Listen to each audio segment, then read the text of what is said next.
आपका चैनल पे सवाल उठे थे। था देव तू आज उठा दे भाई। मैंने सुना था आपका चैनल पे सवाल उठे थे। लाइव तो सवाल था। क्यों उठे थे वो? नहीं आप सवाल ठाओ ना बात पे। फिर मेरे एक बात याद आएगी। एक मैडम बालका थी सवाल समझाओ थी। बोले लिखो बच्चों माना के मूलधन सो। एक बालक था इस वर्ग का, क्या नाम है? बलदेव राशिवास। हाँ बलदेव वर्ग का था। एक जना ने बोला मैडम जी एक बात पूछूंगा। बोले पूछो बेटा। बोले यू तारी तनख्वाह बढ़ गई, हमारी फीस बढ़ गई, हमारी किताब बढ़ गई, ये मूलधन सो रहा यू 100 का 100 है। ये उड़ा का उड़ा क्यों है। कल ना अगर मांग मान गए तो ठीक है, नहीं तो उसके बाद राष्ट्रव्यापी आंदोलन है, यानी कि टोल क्रांति और भारत बंद तक का आह्वान की चेतावनी दे दी है किसान ने। हो गया वो स्कूल में बालक जाओ थे, लेट हो गए। मास्टर बोले भाई क्या बात है इतनी लेट क्यों आए? बोले जी एक बुढ़िया ने सड़क पार करवाने लग गए थे। बोले अरे बुढ़िया इतना टाइम लग गया। बोले जी माना ही नहीं, धक्कत करवाई है नहीं धक्कत करो। सारे भाई ने राम राम भाई। मैं हूँ तारा देसी पत्रकार धर्मोर। इस टाइम टिकरी बॉर्डर पे हम और भाई आम आदमी भी इस जो संघर्ष है, ये जो किसान की जो लड़ाई है, इसमें कूद लिया है। यानी कि याना स्याना छोड़ छिंदा बड्डा छोटा बूढ़ा ठेरागत पड़ोसी मित्र प्यारा सारे आ लिए हैं इस मैदान में। और भाई जो किसान अदालत यानी कि जो किसानों की जो पंचायत हुई है, बैठक हुई है, उस बैठक में जो बड़े बड़े फैसले ले लिए हैं, उन फैसलों के बाद भाई इन जो सामान्य व्यक्ति है उसके अंदर भी कि जोश जुनून और जज्बा पैदा हो गया है। पूछांगे भाई इस फैसले के बाद इन्हें किसा फील कर रहे हैं, क्या महसूस कर रहे हैं। पहले तो हमारे दर्शकों ने राम राम कर दो। राम राम बात में दम है लेकिन आवाज थोड़ी कम है। राम राम भाई साहब। राम सारे भारतवासियों ने राम राम। वो सब तक बोलने की गैर है।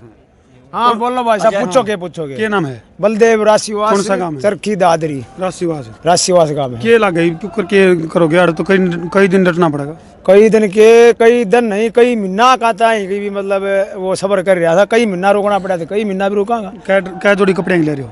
4 जोड़ी ये बैग में गए ले रहे हैं फौजी की तरह बैठ गले ले रहे हैं। लेके आ रहे हो भाई। ये लेके आ रहे हो ना कोई साधन है, बस बस हम अपना पढ़ की पहुंच गया। अच्छा और जान का नाम नहीं लेना? जान का नाम नहीं लेना जब तक ये तीनों काले कानून सरकार वापस नहीं ले ले और MSP पर गारंटी कानून बनाए और उससे नीचे कोई खरीदता है तो उसका सजा का 5 साल का प्रावधान बनाए।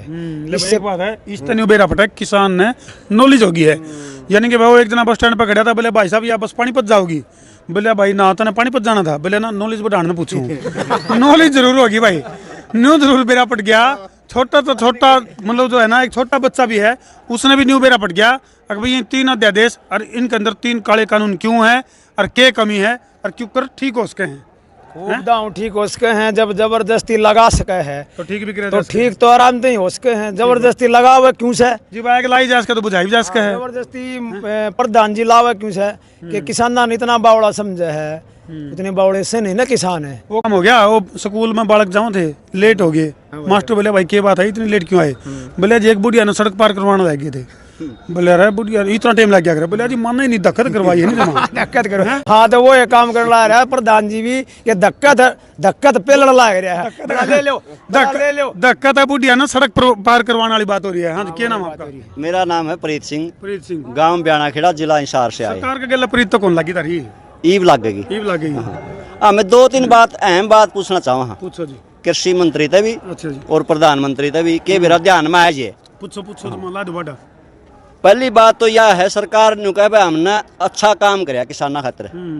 प्रधानमंत्री भी करे, कृषि मंत्री भी कह रहे हैं चलो इनकी कानून पास कराया है, इनकी बढ़िया नीति होगी। नरेंद्र दलाल की बात कर रहे हो ना? नरेंद्र तोमर की बात कर रहे हो? जेपी दलाल की जो सेंटर का कृषि मंत्री नरेंद्र तोमर। हाँ। तोमर एक बात तो कर दो हमारे लिए, सरकार हमारे पे जो MSP रेट है खरीद लो और इतना मुनाफा कहीं पर दुगनी हो जाएगी मंडी प्राइवेट करने के बाद में आप बेच दो। भाई बेचने चाहिए उनको, बेचने जाओ। हमारे तकलीफ तो कोई नहीं, सरकार का भी आमदनी मुनाफा था। हमारा मुनाफा ले लो ना, तो हमें तारे दलिया ना जीती देने हैं दे दो। इस बात में क्यों तकलीफ है या तकलीफ पूछ रहे हैं हमें, या तकलीफ किस बात की अड़चन है? सरकार भी आमदनी कर लो। चलो फिलहाल तो जैसे किसान प्रतिनिधियों की अगर बात करें, जो सरकार के गले बातचीत का जो दौर था लगभग 4-5 चरण की बातचीत चल रही है और वो जो है ना फैल हो गया मामला। उसके बाद जो नया फैसला जो निकल कर आया है उसमें बात यह आई है भाई कल ना अगर मांग मान गए तो ठीक है, नहीं तो उसके बाद राष्ट्रव्यापी आंदोलन है, यानी कि टोल क्रांति और भारत बंद तक का आह्वान की चेतावनी दे दी है किसान ने। रहेगी हेडलाइन और वो कर दिया वो क्या कह रहा हूँ ना अंडरलाइन तो ये भाई सारे लाग रहे हैं। हाईलाइटर तो ये भाई सारे लाग रहे हैं मिलकर करेंगे। बताओ जी। एक बात ये रहेगी, मोदी साहब ये कह रहे थे कि किसाना के आए मैं 2022 में दुगुनी कर दूंगा। मेरा यह बात समझ में ना आई, दुगुनी क्यों कर देगा?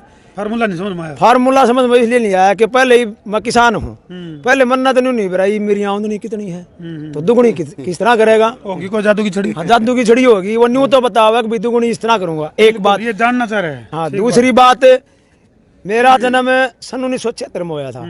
उस टाइम गेहूं का रेट था 76 रुपये, और एक सरकारी एम्प्लॉयज टीचर की लगा लो, तनख्वाह उस टाइम पर थी 90 रुपये के करीब आसपास लमसम। तो मैं किसी एम्प्लॉयज के विरोध में नहीं बोल रहा हूँ, उनको उनका हक मिल गया। किसी की बढ़गी 100 गुना, किसी की बढ़गी 200 गुना, किसी की बढ़गी 300 गुना।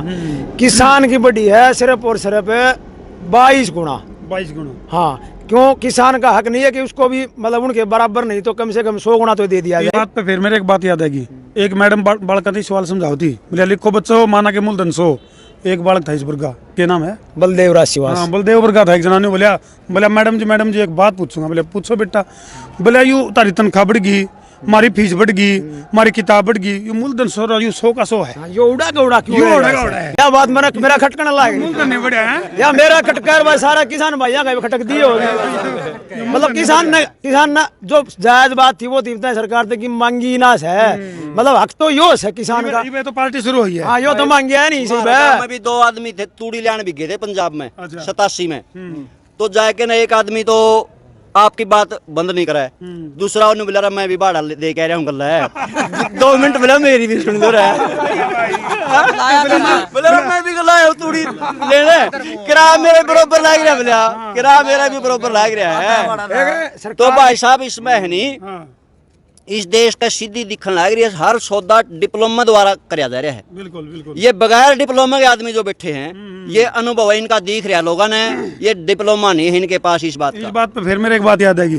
पहले नंदा चला करती, चौबारे पे भी जिमा दिया कर दे, तो अपना पत्तल पुत्तल धर दिया। एक जना था इस भाई वर्गा, उन्हें सोचा भाई इसका नहीं पत्तल में लाडू भी धरना, सारे के तो पूरी दर्जे कोई किमें दर्जे, वो एक जना छोड़ दिया बीच में। तो उसको उठ गया छो, बोले हे भगवान, बोले अच्छा गिर जे, बोले अरे फिर तू बच जाएगा, बोले भी तो बचे रहा हूँ। क्यों? किसी ने ना लाडू धरे, ना पूरी धरी, ना सब्जी धरी, बोले भी तो बचे रहा हूँ। वो काम हो गया। कृषि मंत्री का मतलब यूँ है कि जैसे डॉक्टर स्वामीनाथन था, उसने सन 52 में जन्म हुआ था, उसकी सारे बीजों का और सारा सिस्टम उसकी शुरुआत करी थी। ठीक बात। इसका कृषि मंत्री का काम यूँ है कि बाहर से विदेशों से कृषि का औजार देखना, के तकनीकी बढ़ाना। ऐसा नहीं है कि ये थोप देना। अरे घर पे 8-8 10-10 दिन से चल रहे, उन लोगों का हाल देख रहे, कुर्सी पे बैठे है, सीमा पे एक जवान इनका नहीं तार के किसान ना गेला तो वो काम हो गया भाई, करते दे और फूड को वो काम हो गया। ईडी और सीबीआई सरकार की जो ईडी और सीबीआई जो है ना, इस पे बोलना चाहूँ मैं ये जो भी इनके कानून ले आवे से काले कानून सरकार, उनके विरोध में कोई भी आदमी बोल रहा है ना, उसका पीछे या तो ईडी लगा दो या फिर सीबीआई लगा दो।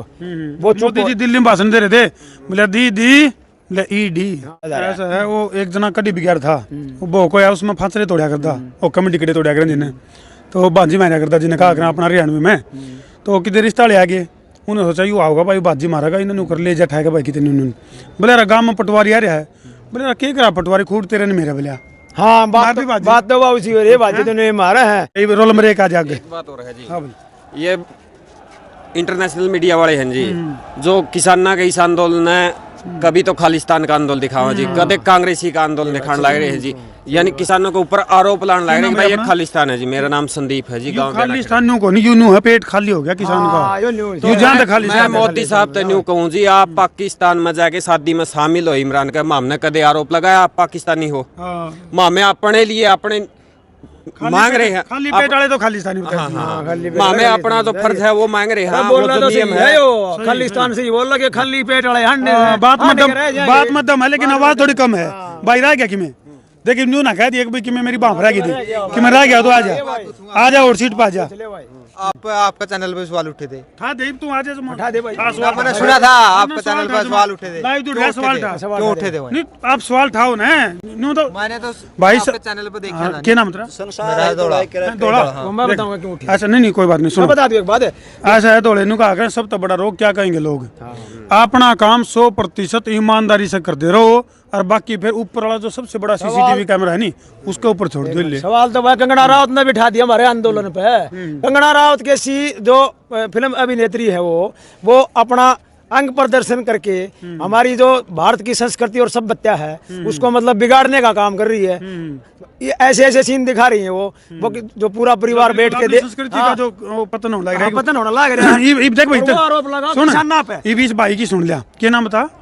दौड़े दौड़े भाई देख दुनिया के एक वो छोड़, तू बता दे तन्ने मारा में कमी लग दियो कि मैं ना खोट लग दो तो बता ना ना ईमानदार ईमानदार जैन बता दो ईमानदार लगे। जितने भी भाई हैं उनने खोट लग दो बताओ। और जो भाई हमने टकरे थे उनकी भी कह दिया था हमने तो, और वो भी चैनल पे वीडियो आज तक भी है। और हमने को हाँ भाई हम बता दो बताओ कमी वह वीडियो देखी जाए तो पूछूं था मैं।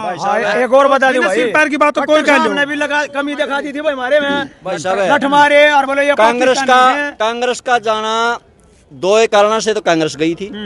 भाई मनमोहन कठपुतली है, यू बहुत बड़ा कारण था, कठपुतली का कारण गया था भाई। और यू बनाना आप न्यू नहीं कहा फलाना दे तो फलाना ही अच्छा, ठीक बात है। यू आना इसका न्यू सोचो फलाने दे फलाना अच्छा। और सीट बांटते हो जी मैंने एक बार खट्टर साहब ने 4-5 दिन पहला मीडिया में जो संदेश दिया था कि हरियाणा के किसान तो आए कौन रहे इस आंदोलन में। खट्टर साहब ने सारे नेता ठा लिए, जेल में गेट दिए, 2 दिन रोक दिया, 3 दिन रोक दिया। सारे आ रहे हैं, खट्टर साहब ने स्पेशल बताने खातर आए हैं, सारे उड़ आ रहे हैं आके देख लियो हेलीकॉप्टर माना है क्या माना है। अगर 2 लड़के हैं वो चांदड़े हों जब भी आदमी ने रखने पड़े नहीं वो जो चांदड़ा वो तीनों को 40 लेने दे इन्हें समझा दे चंद्रा किसी का नहीं समझ मानता हम बता दिया नलायक बालक ने काकरे चंद्रा तो हमने तो न्यू बेरा छिंदरा किया हुआ है चड़का किया हुआ हमने सारा बेरा वो चांदड़ा समझ के जनता ने पसंद को नहीं कराया दे, दूसरा ने देखा यूए सही लिख हुआ और वो तो भाई फिर भी न्यू दिखेगा, इसका बनने का कारण ये था फिर भी न्यू दिखेगा, पसंद को नहीं आया। भाई मुलाकात का वक्त खत्म आज जो युद्ध दिखा रहा है मोदी, आज जो काम कर रहा है जो समझेगा नहीं, ठीक है। राजा का काम प्रजा को दुखी करना नहीं है। सुनो ना समझा क्यों ना समझा यार, मानो को नहीं तुम इस बात ना मान ले मेरे भाई को ये भी समझा दूंगा। जो आदमी अपना खुद का घर नहीं बसा सका वो देश न बसाओगा उजाड़ेगा भाई। बता दो भाई अपना गलती चलो इस झगड़े पर छोड़ के ये तो अपनी या इनकी देसी पंचायत चल रही है भाई, ये फैसला यूं कर लेंगे किसका घर बसेगा किसका उजड़ेगा, लेकिन किसान का आशियाना है जो वो नहीं उजड़ना चाहिए भाई। तो इस वीडियो ने ज़्यादा से ज़्यादा शेयर कर दो और इन देसी मानसा की जो देसी बात है इनमें कितना दम था कमेंट बॉक्स में करके बताइयो। ठोको शेयर, मैं हूं तारा देसी पत्रकार धर्मू। जय जवान जय किसान। मेरा नाम मंजू है। मुझे ऑपरेशन से बच्चा हुआ था तो कमर में इंजेक्शन लगाया था तो उससे मुझे दर्द होना शुरू हो गया। फिर 2-3 महीने के बाद मुझे दर्द होना शुरू हुआ तो किसी ने कहा कि आप आराम कर लो, तो मैंने 3-4 दिन तक आराम किया तो थोड़ा आराम हो गया। फिर मैं काम करने लगी, उठ कर वापस फिर दर्द हो गया। तो इसी प्रकार मुझे कई डॉक्टरों के आसपास दिखाया तो किसी ने दवाई दी तो इसलिए मैंने फिर आराम नहीं हुआ बिल्कुल भी। मैं बहुत जगह घूमी, उसके बाद किसी ने मेरे को बताया कि जयपुर पेन हॉस्पिटल से कोई राजस्थान से डॉक्टर आया हुआ है, आप उसके पास दिखा लो। तो मैंने उसके पास दिखाया और मेरा उन्होंने ट्रीटमेंट शुरू किया। फिर उसके बाद मुझे 5-6 महीने तक मैंने उनकी दवाई खाई और उसके बाद मुझे आराम हो गया और अब मैं बिल्कुल ठीक हूँ।